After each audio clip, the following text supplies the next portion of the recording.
Hello, everyone, and welcome to this month's Newcastle Discover, the latest in our Discover series.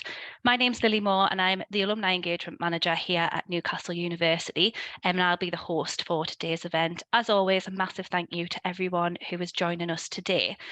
So the content of today's event, getting to net zero. Net zero appears across news platforms on a daily basis, with a growing coalition of countries, cities, businesses, and other institutions pledging to get to net zero emissions. But what does that actually mean? We are joined today by an esteemed panel of Newcastle academics, alumni, and industry professionals who will discuss the concept of net zero and hopefully offer you all some insight into how we are currently working towards net zero, the challenges we face, and whether achieving net zero will be enough for ensuring the future of our planet. I'd like to start off by introducing our chair for today, Ono Sesegbu, Senior Climate and Emissions Scientist at the Department for Energy, Security and Net Zero. ONOS currently oversees multiple greenhouse gas science improvement projects and is active in several decarbonisation research studies. He currently represents the UK on the Climate Change Working Group of the Group on Earth Observation and actively participates in national and international GHG measurement reporting and verification community. He holds multiple MScs and a PhD in geoscience from Newcastle University and a postdoctoral fellowship from Heriot-Watt University in Edinburgh. He was also previously a member of staff here at Newcastle. So without further ado, Onos, I will hand over to you. Thanks, Lily, and welcome everyone to today's event. I'm delighted to be here today and joined by the esteemed panel of energy experts to have an insightful discussion around net zero today. In fact, this is quite challenging to explain in detail net zero emissions of greenhouse gas. Firstly, I would like to introduce our panelists. So starting from Professor Sarah Walker, Professor of Energy at Newcastle University. Sarah, would you like to say give a brief introduction about yourself? Yeah, thanks very much. So thanks for dialing in, everyone. I've been working at Newcastle University since 2015, and my research area has always been around renewable energy technologies and energy efficiency. I've been involved in the energy sector since 1996 and had a period of time in industry as well as working at different universities.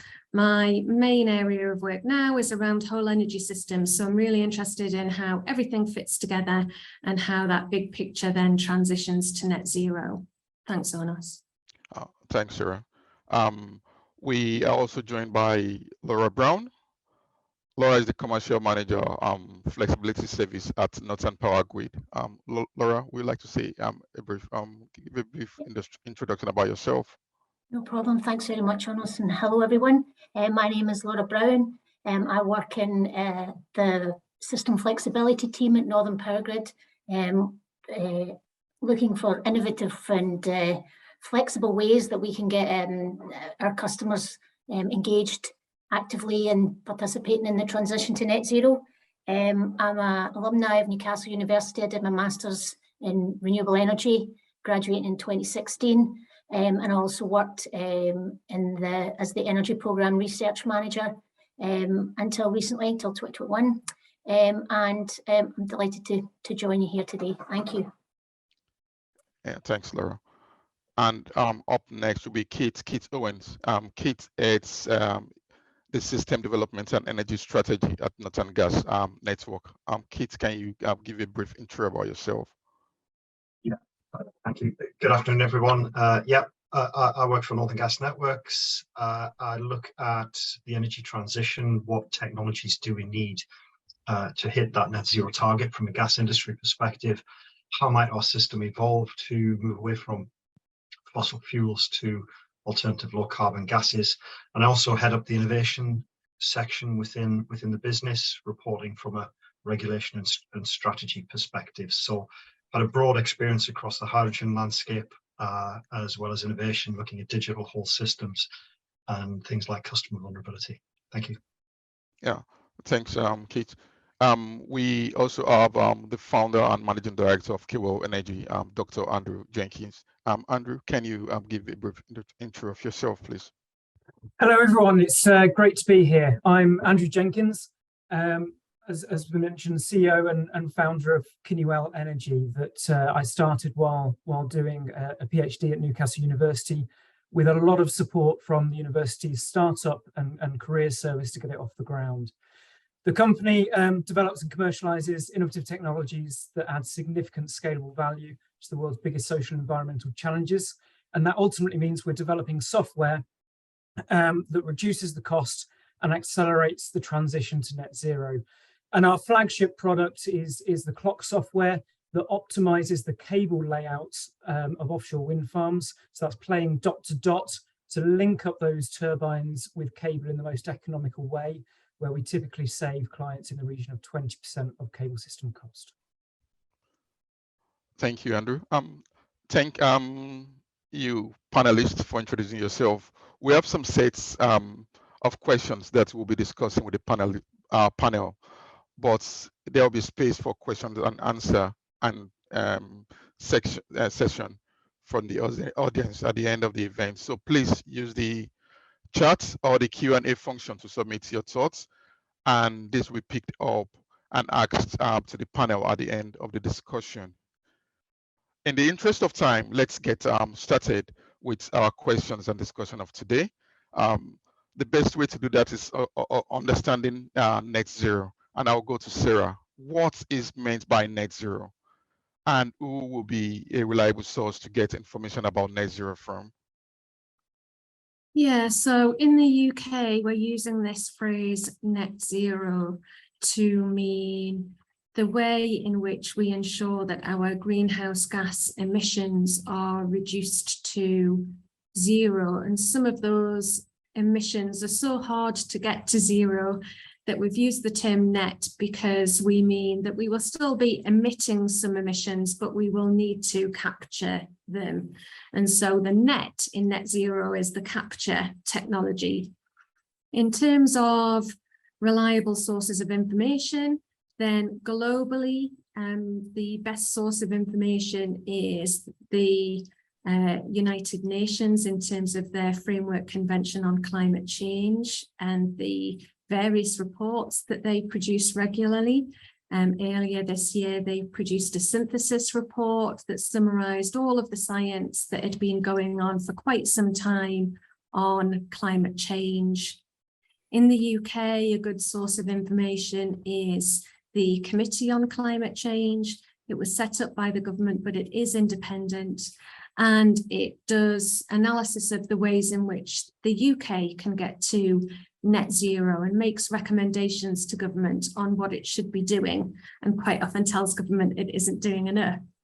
And also, if you're working in industry in the UK, then there's an organisation called Carbon Trust, which helps industry in its journey to net zero. And if you're more generally interested in newsy type articles on net zero, then there's a specialist news outlet called Carbon Brief that are very good at their analysis. So I would recommend those sources of information on us. Yeah, thanks, Sarah. Yeah, definitely recommend Carbon Brief and Committee on Climate Change. Definitely, they've been very useful. And in addition to what the areas which Sarah mentioned, I personally do reporting of greenhouse gas to the UNFCCC yearly.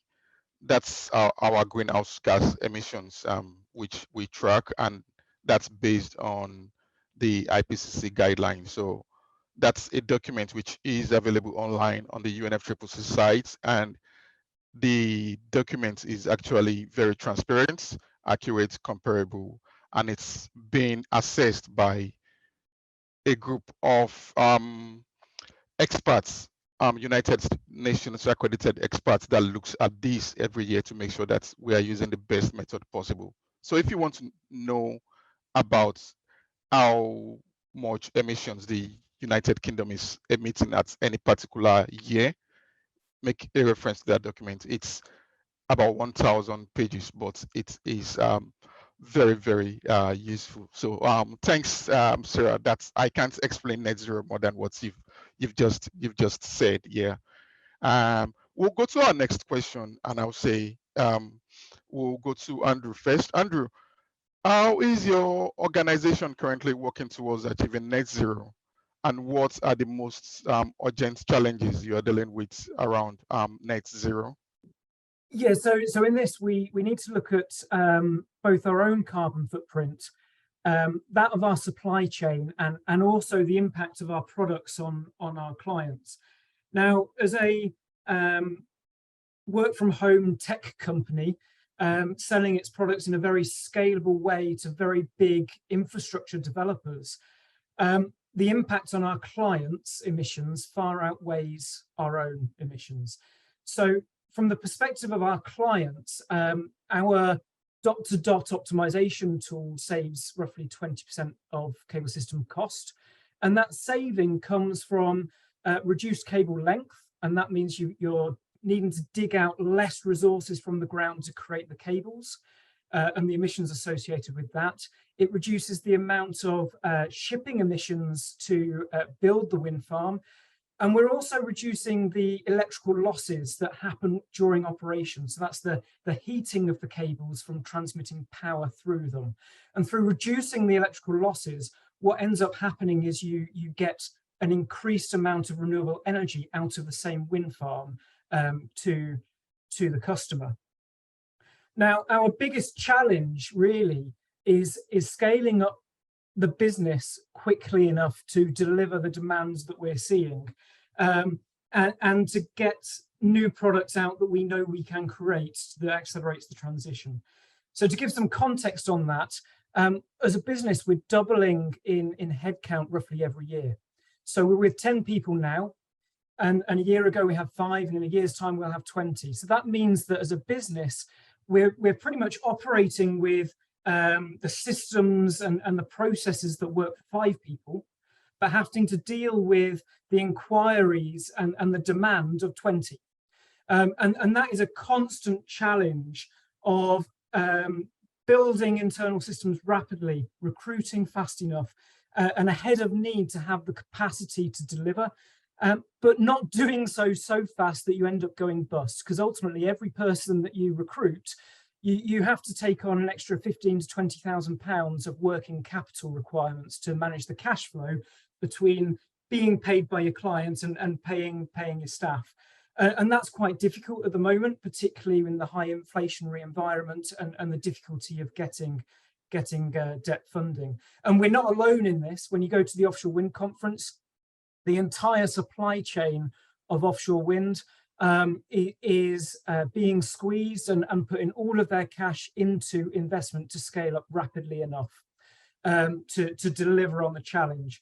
And what we're being asked to do worldwide is deliver in the next 6 or 7 years roughly 6 times as much offshore wind capacity as has been developed in the entirety of the world in the last 30 years.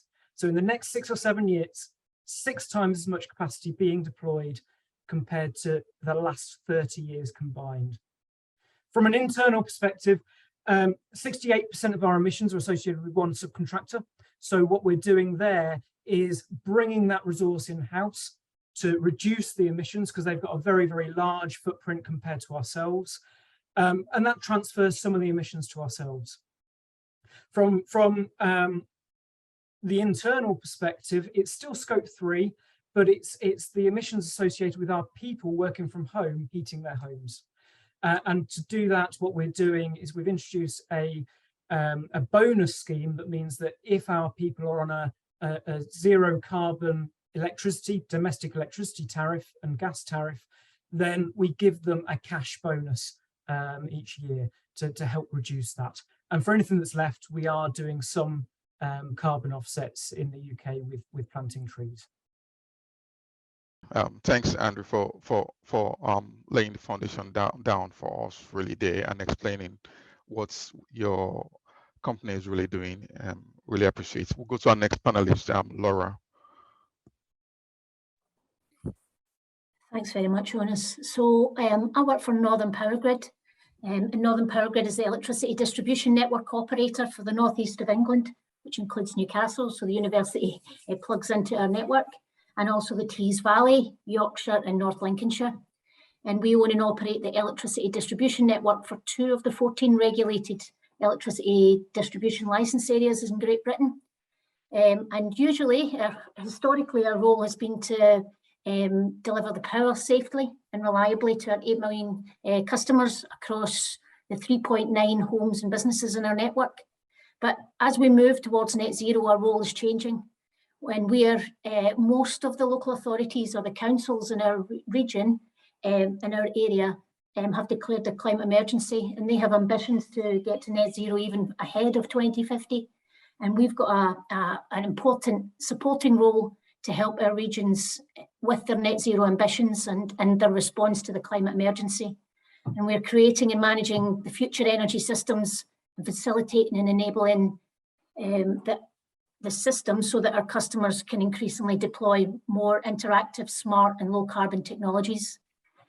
So an example of how our own company is helping with net zero is we're looking at our whole operations and look to see that in our operations of our business, where are the climate impacts? One of those can be the technologies that we're deploying for the electricity system. For example, transformers that are oil filled, or some insulators have used a not eco-friendly gas SF6. So we're looking to transform, and we are replacing those assets with much more ecologically friendly solutions.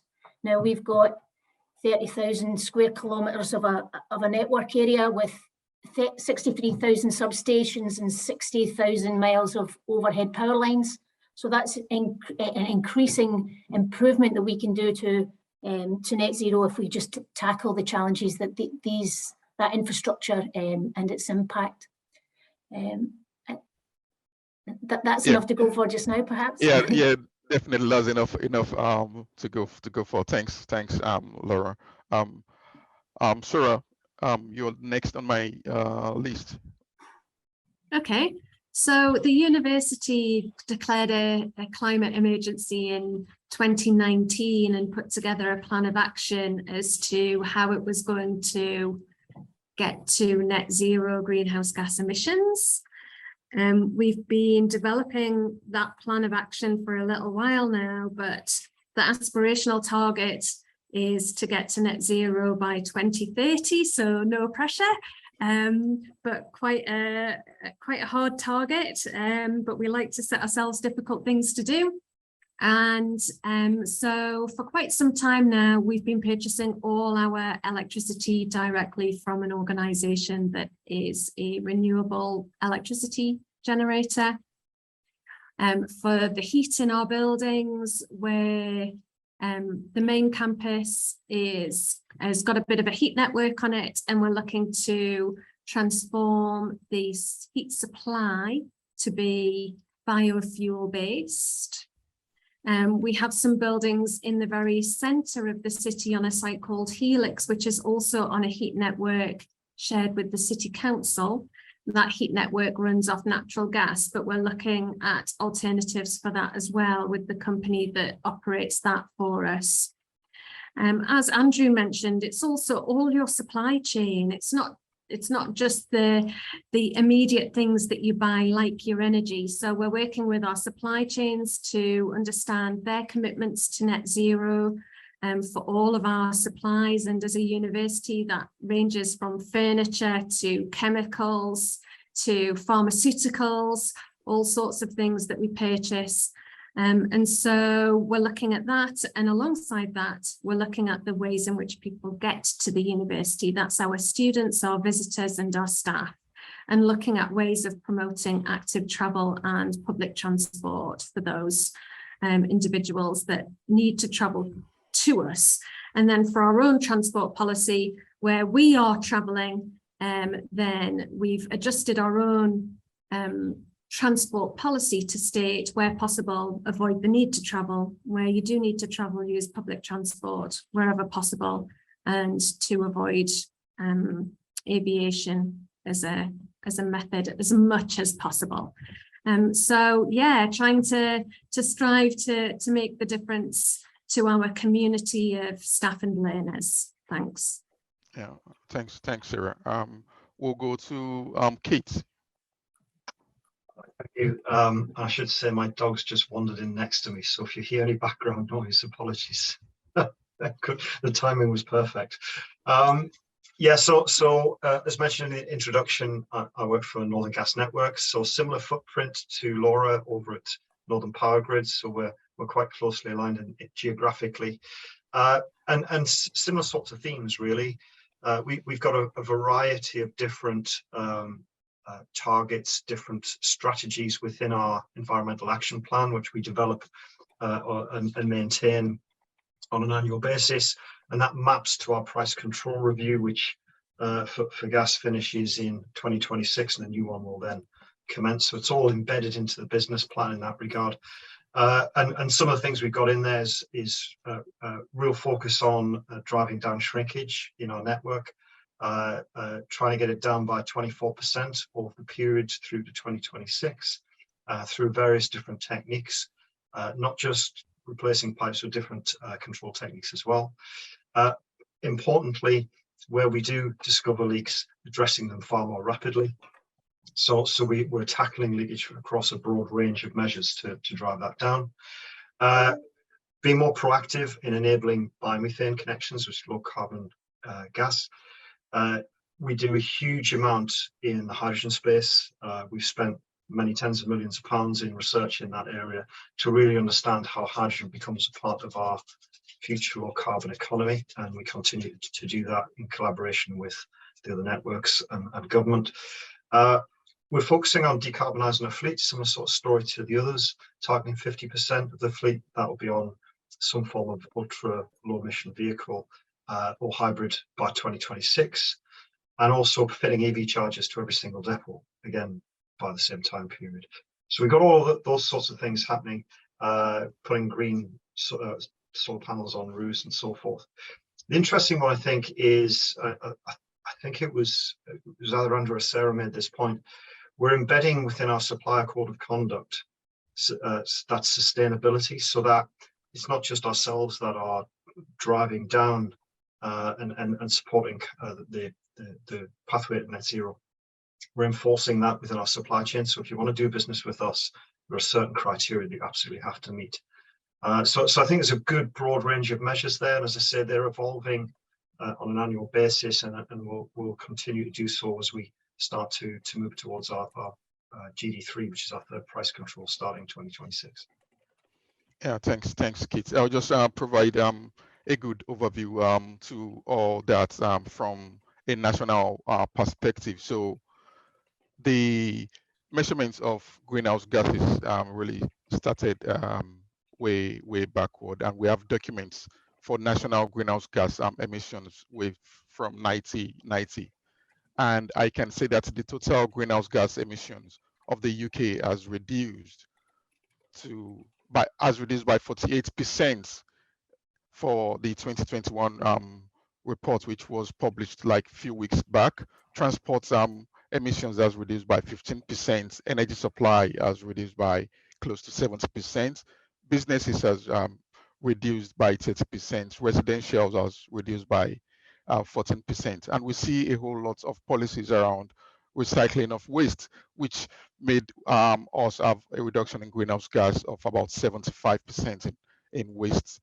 And the challenges which I see from the national perspective will be capital investments. A lot is being invested by the government into managing emissions, and we still need capital investments, either from the government or from the company. We also have technology and innovations. We need to change and have a new and rapidly developing innovative technology. How to deploy those technology again will be an issue. There is policies needs to be developed rapidly. There's deployment challenges. How the market will transition is another challenge which the UK has to deal with, not to mention environmental legislation around, especially the UK continental shelf, which will be a major stakeholder in decarbonizing UK and UK getting to net zero. So how do we reduce emission? By growing the economy is the question which everybody sits down and think. We need to reduce emission, but economy needs to grow. Excuse me. And each technology and sector will present their own ultimately different challenges. So that's something that keeps people awake, and people think about that daily. So we'll go to our next question. When talking about net zero, we may also be led to thinking about the United Nations Sustainability Development Goals. I would like Sarah and Andrew to take this. The UN SDGs around energy, a good mechanism for progress, a big good mechanism for progress. So if Sarah will go first, then we'll take Andrew second here. Yeah, so the United Nations Sustainable Development Goal 7 is the one that's related to energy, and it's about ensuring access to affordable, reliable, sustainable and modern energy for all. And when we look at the number of people around the world who are still not connected to an electricity system, it's about 10% of the global population.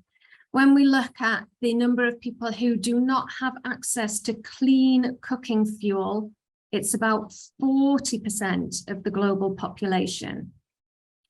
And so the cooking fuel that they're using instead is solid fuel like wood, charcoal, dung, and in some cases kerosene. And about 3.2 million people die due to poor indoor air pollution from cooking fuels each year. 3.2 million. That's like the entire population of Newcastle dying each year, three and a half times over, in terms of the size of that population. And so we have made progress in these areas, but we're not making progress fast enough. And if we were to make faster progress, then that would also then mean that we would see more demand for some of the cleaner fuels like renewable energy technologies, like energy in the form of electricity, and like solar and hydrogen and geothermal and all those other lovely things that are lower carbon. So we need to make more rapid progress, but we need to ensure that we're ready for that the system is able to cope with all that additional demand in order to raise the quality of life of the global population. Andrew, do you want to add to that? Yeah, the Sustainable Development Goals are often used as well in the funding environment for companies and investment. And they're a good mechanism, particularly in ESG, environmental social governance type funds of investments. So when you're looking at investing your cash that you've saved into a fund with an investor, they then go and invest it into companies. And all of those funds will have their own specific investment criteria that will align to whatever you want them to do, whether it's investing in the biggest companies in the world and just going for those, or whether it's investing in anything that helps on any particular one of these sustainability goals. And they're often used for that. And it's a very good way, I think, of pushing money into specific areas. And in particular, when you're pushing money into those areas, it forces change to happen in those areas, because that money's used to pay wages, to develop new capabilities and technologies that solve those challenges. Yeah, thanks, Andrew and Sarah, for really explaining the UN SDGs for us. Next, we'll go to Laura to just help with a question which is very important and which we see in the news daily. What role does energy efficiency has in getting to net zero? That's a really important question, actually, because one of the reasons that there's in this room here, we're all energy experts, is because globally, about 75% of the greenhouse gas emissions actually come just from the energy sector. And that could be energy that's used in industry, so that's about 25% of the emissions. Energy used for transport, whether that's road transport or aviation, that's about 20% of the emissions. And then energy that we use in buildings makes up another 20%. And so there's a huge impact of how we use energy on greenhouse gas emissions. So it's really imperative that the energy sector, including transport, are at the forefront of it. And the best way to avoid emissions in the first place is not to use the energy in the first place. One way to tackle that, particularly, for example, for buildings, is to use a much more sustainable method for building the structure in the first place, but also making sure that it doesn't require as much energy to heat it. Emissions from heating can be significant, especially depending on what kind of fuel you use, but it can be as much in a domestic home, can be as much about 60 or 70% of a home's emissions is solely from their heating of hot water or for just the space to keep them comfortable, particularly in colder climates like Newcastle. So that's one reason why energy efficient is better, because we just don't need to use the energy in the first place and you can be efficient. For transport, just thinking about the fuel you use can make a big difference to the emissions and the greenhouse gases. If you're using an aeroplane, you're using a lot of aviation fuel, which is particularly high in emissions. If you could find an active way to travel, the marine sector always says, well, we were the original net zero transport. We used to use sails before we got into engines for marine transport. So sailing to somewhere uses much less fuel, as you might imagine. It has other challenges, but that's an example of energy efficiency in the marine sector. And then finally in industry, really just challenging the processes that we use to manufacture elements. My first career was in manufacturing, and particularly now in the middle of an energy crisis, if you can reduce the energy you need to manufacture whatever widget it is you're manufacturing, not only are you going to have a carbon emissions and a greenhouse gas emissions reduction, you're also going to have a significant cost saving. So it feels like a bit of a win-win, doesn't it? So so not only the savings that can be made from the greenhouse gas, but also the economic savings as well. And also the well-being of the people. If you're in a more comfortable home or working in a better environment with less emissions, it can be better for your well-being as well. Yeah, thanks, Laura. That's one that concerns all of us, energy efficiency, definitely. I would like to close the formal panel before moving into the audience question by asking all our panelists questions. Firstly, what cost and risks do we incur if we continue with business as usual? And is net zero enough? So for this, I would like Kate to go first. Yeah, there's not really an option not to do it. I suppose that's the first thing. A lot of the debate that we see online about should it be this technology, should be some other technology, it often feels quite fruitless, really, because the chances are we probably need all of it. So really the do nothing option doesn't exist, and I think the sooner that's brought to the wider population, the better, because it does feel like a statement of the obvious, but I think it has to be made and repeated often, that by 2050 you won't be using a gas boiler, you won't be using natural gas boiler, you won't be using fossil fuels in the same way that we're completely used to today.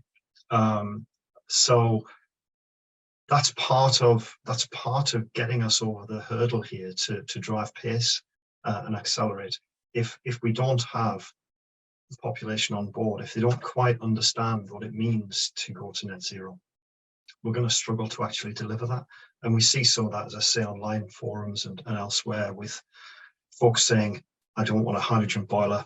By the way, I don't want a heat pump. I just want to stick with my natural gas boiler. That's not the option here. So I think those sorts of challenges are important to overcome. I think in terms of the costs and the risks, they're two sides of the same coin, if I may. The risks here are apparent. We're not moving quickly enough. I think most climate scientists would agree we need to move much more rapidly than we are. There are challenges in moving quickly because if you're a minister, you're in government, you want to make the right decision. You don't want things to come back and bite you, quite rightly. You don't want to waste taxpayers' money, quite rightly. But equally, from an industry perspective, the longer you wait to have a policy decision to give that certainty, to allow investment, allow companies, or give companies the confidence to invest in research and new products, the longer you wait, the higher the costs. So these things are quite incestuous, really. And the more that we can work collaboratively to have that combined conversation, get customers on board, work closely with government, work closely with industry, and drive this forward, the more rapid and more positive the progress will be.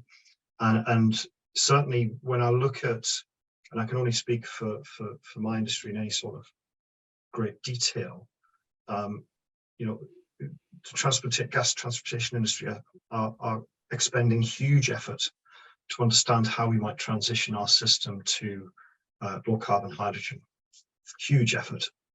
Many people employed, lots of scientists working with the health and safety executive, and very experienced people outside of all of that. We'll take that as far as we can, but ultimately that evidence base then needs to result in either a do it or don't do it approach. So I think we're getting there. That de-risking process occurs when we have government quite rightly saying to us, can you put forward a village trial? So we've developed a hydrogen village trial down in Redcar that will test the logistics, that will give us a sense of what it means to convert a network and really understand the various physical challenges of doing that, working with the community and so forth. And there's also a request to put forward a proposal for a town, a much bigger trial altogether. All of those things help to de-risk and reduce costs because it allows us to then proceed and have confidence that we're moving in the right direction. I'll park it there because I'm conscious others will want to come in. Yeah. Thanks, Keith, for laying the foundation to that. We'll go to Sarah next. Yeah, so the economic analysis has shown that the cost of achieving net zero is cheaper than the cost of not doing it. So in the long term, it will be better for the economy. I agree with Keith that trials are a way of de-risking, but we also need to try things fast and accept that some things will fail. Fast failure should be a part of the innovation landscape that we have in order to move this forward. So yeah, I'll keep it brief and just make those 2 points. Thanks. Yeah, thanks, Sarah, for that. Really, we'll go next to Laura. Yeah, I think I definitely concur with the other two panelists. The cost of not doing anything results in catastrophic climate change, doesn't it? So we're going to have, for our part of the world, there'll be more storms. We know the impact. We had a major once in 100-year storm just recently in our region, Storm Arwen, and it devastated a whole lot of sectors, but the electricity sector was impacted. And but that's 1 in 100-year storm is now predicted to be maybe 1 in every 10 years because of the impacts of climate change really messing with our weather, our global weather systems. There's a lot of great research goes on about the impacts of that at Newcastle University, but it's alarming. And just as well as there being a climate reduction or, a task force on the Committee on Climate Change looking at how to reduce emissions, there's also a committee, an adaptation committee that's looking to see how we prepare for that, because we've been really slow as a global entity to respond to the warning signs of climate change. We've already gone past the point of some no return. So there are going to have to be changes made. And my worry is that, as I mentioned, storms in this part of the area, but also further south where temperatures are going to rise. You're going to have migration just because landscapes that are livable in at the moment won't be livable in higher temperatures. So we'll have migrations of people and all the upheaval and challenges that does. So I agree with Sarah, the cost of doing nothing far outweighs the cost of doing nothing is much more expensive than doing the right things. And there's as I mentioned earlier, there's also a well-being benefit of doing all the things that would reduce climate change. So that's my thoughts. Yeah, thanks, Laura, for providing a global perspective to get to that, and also bringing in climate change and extreme weather. I'll go to Andrew next. Yeah, I completely agree with all the other panelists. I don't think there's much more to add here. I think I'll just pick up on Laura's point, but of the migrational challenge of ultimately what's happening here is if you can't live somewhere, then it's uninhabitable and people have to move. And so some people talk about it saving the planet. I don't think it is that at all. The planet will survive. It's us that won't. And it's us that are going to be kicked off the planet ultimately to enable the system of the planet to continue. And whether that's on a localized level in terms of people not being able to live in a particular area, or a more extreme example of if it gets to this, I don't know, of full extinction. But ultimately, it's not an option to not transition, and we've just got to do it. Yeah, thanks, Andrew. Just to wrap that up, I will say UK is signed to several international agreements. So we have the Kyoto Protocol, we have the Paris Agreements, and that is like a national obligation on us to bring down our greenhouse gas emissions. So we have to do it and we have to report it. So not doing anything is not an option.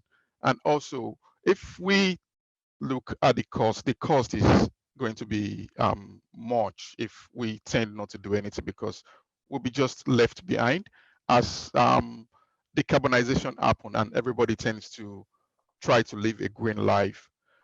From the government's angle, we see that products and produce will be tagged green, and people will tend to buy green products. If our energy sector is not green enough and we're still emitting greenhouse gases everywhere, we can't compete. So we see that in the future, big companies and every energy dependent company will migrate to where you have green energy, and green energy, be it in the form of wind farm, be it in the form of hydrogen, how hydrogen is being generated, used and stored. So we can't as a country just sit down and do nothing. And UK is seen as a global leader. We lead by showing others examples. So that's something out of the question. And yes, I would like to thank you, Sarah, Laura, Keith, and Andrew for a great discussion. I hope everyone watching enjoyed hearing our thoughts on net zero. That brings us to the end of the prepared question section. We now have about 13 minutes to take questions from the audience, and I'll now hand back to Lily to facilitate the question and answer section. Thank you. Thank you, Onos, and thank you all of our panelists for a really, really insightful discussion. To our audience, as you can imagine, we've received lots of questions live today, but also lots of questions pre-submitted before the event. So I'll try and get through as many as I can. And yeah, so we'll just get started with the questions and answers. And I'd like to first start with something that was a common theme within the pre-submitted questions to this event, and it was around hydrogen and the role that hydrogen technologies play in getting to net zero. And I'd like to just ask Keith and Onos to come in on this question and give us a little bit of insight into, the role of hydrogen within getting to net zero. Let me make a start to this. So if you really want to know what we're talking about here, we are looking at transport generating about 26% of our greenhouse gases, energy supply 20%, business 18, and residential 16. those are areas in which hydrogen can come into. And the main challenge will be, number one, hydrogen is an indirect greenhouse gas. It has its own global warming potential of, let's say, approximately 11. There is a bit of controversies around that, and that's might be challenging to address over this call in 10 minutes. But then we are doing a lot as a country to look at ways in which we can start producing hydrogen in a way which we have low emission. So either thermochemical process, either electrolytic process, either through direct solar process or biological process. So how do we produce hydrogen? Again, there's a document which is freely available online, which you can access, the UK hydrogen strategy. It states what we hope to get out of hydrogen, but challenges are much, like kids will tell you.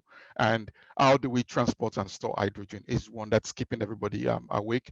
Is it by pipeline? We talk about the shrinkage linkage model, how we address leakages. Do we want to transport hydrogen by trucks and tankers, turbines, liquefied hydrogen shipping and converting hydrogen to ammonia and then reconverting back? It's something that is keeping all of us awake. And I'll say, if we are able to get it right and we say we blend hydrogen with natural gas, we'll need about approximately 40% blend of hydrogen into our natural gas network to get 20% reduction in overall emissions from those sectors which I've mentioned. But again, challenges is really there. How do we store hydrogen? Do we want to store hydrogen in depleted hydrocarbon reservoir or salt cavern, knowing that hydrogen has a very low molecular weight and can also permeate through seals of those depleted oil and gas reservoir? How do we store hydrogen? Is it going to be in organic hybrid? And the use will be very good. We have our boilers now, hydrogen ready boilers. We have hydrogen ready village. Kate previously talked about the red car project which they are looking at. There are several projects looking at hydrogen currently, and government is involved in a lot of hydrogen projects, several of which I'm part of, and I can tell you a lot, and I hope this comes into something which we'll see. The main challenge, again, which I'll see, will be the air quality aspect, because the way hydrogen bonds, it's as NOx, as a byproduct. How do we combat NOx, and how do we get our kitchen set up to combat NOx? We know we have, yes, hydrogen ready stoves, which we've been able to develop, but then we have to change a whole lot of things, including the gas distribution network has to change. Yeah, Keith, if you add to that, yeah, definitely. Okay, thanks. So there's a few things there. Probably worth repeating the question, actually, Lily, if you could please, just so I want to make sure I've got the right question in my head. Yeah, so I guess it was just really to give us a bit more, it wasn't a question as such, but just give us a bit more insight into the role that hydrogen plays in getting to net zero, and is there any risks associated with, using hydrogen as an energy source? Okay, so the role that it plays, I think, and you're almost certain to expect me to say this, given the work that we get involved with on my side of things, its role is going to be very significant for a variety of reasons, actually. It's absolutely a really good gas to use for heat. It's very similar in many respects to natural gas. When you combine it with oxygen and an ignition source, you get a flame. Which is exactly what you want, and it's relatively straightforward to control that and manage it. And as was referenced there, through the government program High for Heat, some hydrogen-ready appliances were developed. And to give a sense of what I mean by the ability to control those, in speaking to the appliance manufacturers who have developed these products, the NOx emissions are less than you would see with a natural gas boiler today, because they managed to engineer that into the technology. So those sorts of things are very positive. If you've got an open flame, it's a different position altogether, of course. So hydrogen's got a role to play both in heat, it's got a role to play in transport, particularly for the heavier side of a fleet. It's readily storable. You know, you put it in a sealed vessel, it'll stay there for a very, very long time. Its storage capability is very, very different to what you'd see in a battery, for instance. So these things are complementary. And I think that's coming back to this from a whole systems perspective. We do need to understand how our entire energy system can evolve to be more complementary. It's very siloed at the moment, really. And some of the work Carbon Trust have done, the project I was involved with, was looking at how using the gas system as basically a large storage vessel for hydrogen produced when the electricity grid needs to dump power because it's got constraints, could be a valuable use from a flex perspective. So there's a wide variety of applications is basically where I'm coming from with this. And some of them are going to be more cost effective than others, and that's absolutely normal to address that from a commercial perspective. In terms of the work that we do, since 2015, we've been working on the evidence and the science around how we might transition our system from moving natural gas to conveying hydrogen. What does that process look like? What are the risks? What are the issues to address? And we're more or less at the end of that evidence discovery now, and we'll be launching our phase 2 report of H21 program June, July time, sometime this year, in order to articulate precisely what that looks like. So where we're moving to now as an industry is doing less on the evidence base about, you know, the safety and so forth, the science around all of that, and more about the logistics of how on earth do you actually do it, because that's the next important step. And that's where the village trial that was mentioned comes in. It's where the town proposal comes in, to understand all of those logistics. The other application which was referenced was blending, and I think that's an important point to get to. It may be the case that government make a decision on blending this year, and if so, what we'll see is a move from external parties contacting us in order to facilitate a hydrogen connection onto our network to blend up to 20% in, not beyond 20%, not actually 20%, it would be something like 19 point whatever, in order to begin to decarbonize the gas that's in there. So lots going on. And to give a sense of that, it's not just the UK that's doing this. In some respects, Europe are ahead in some areas and behind in others. And you see the same in Australia and same in America. So this is a global effort to understand the role of hydrogen and its application, particularly in gas networks. And it's a really, really exciting time to be in the industry. But we can only do this with the help of our electricity colleagues. We can only do this with the help of government and the supply chain, and so on and so forth. So again, it's back to that collaborative position. Thanks, Keith, and thanks, Onos, for those responses. I'm very cautious of time, so I'm going to try and squeeze in definitely one more question, if not two. The next question I'd like to ask, and I'm quite happy for any of the panelists to jump in and take this one, or if a few of you want to contribute. Do you think incremental changes from individuals or larger scale policy-driven changes will have the greatest long-term impact in working towards our goals towards net zero? So thinking about turning down thermostats versus modifying transport or vehicles. Andrew. Yeah, I think it's got to be a combination of both, in that, well, it has to come from individuals. We definitely need behavioural change, but a lot of behavioural change or the behaviour of people happens in response to the way in which we set up the market to encourage people to do things, and that's where the institutional side of things happens, mainly with government to set up the market in such a way that people are encouraged to make other decisions to what they make at the moment. Absolutely. Any other panelists would like to jump in?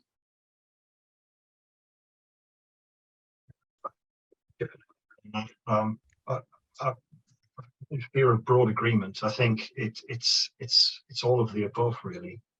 I think if I was to come off the fence a little bit, I would say government policy decision by far and away will have the biggest impact you could possibly imagine. And that's based purely on it hits you at a national level.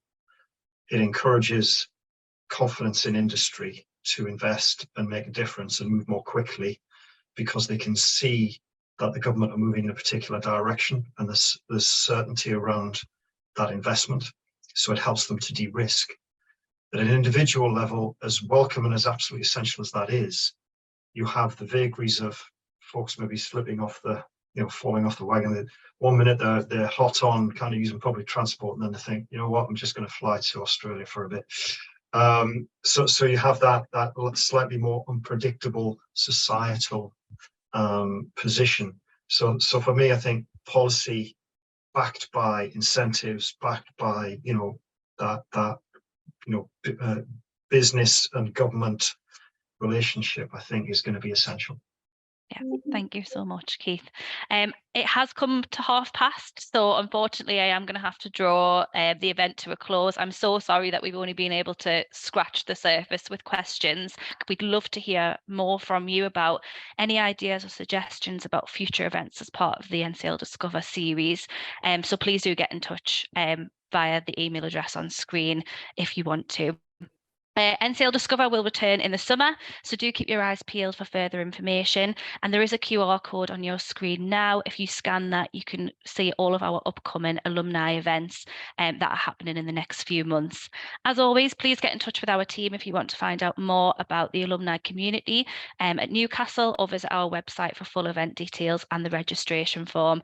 I'd like to finish by saying a final massive thank you to our amazing panelists and chair today, and to everyone else. Enjoy the rest of your day, and we can't wait to see you at another event soon.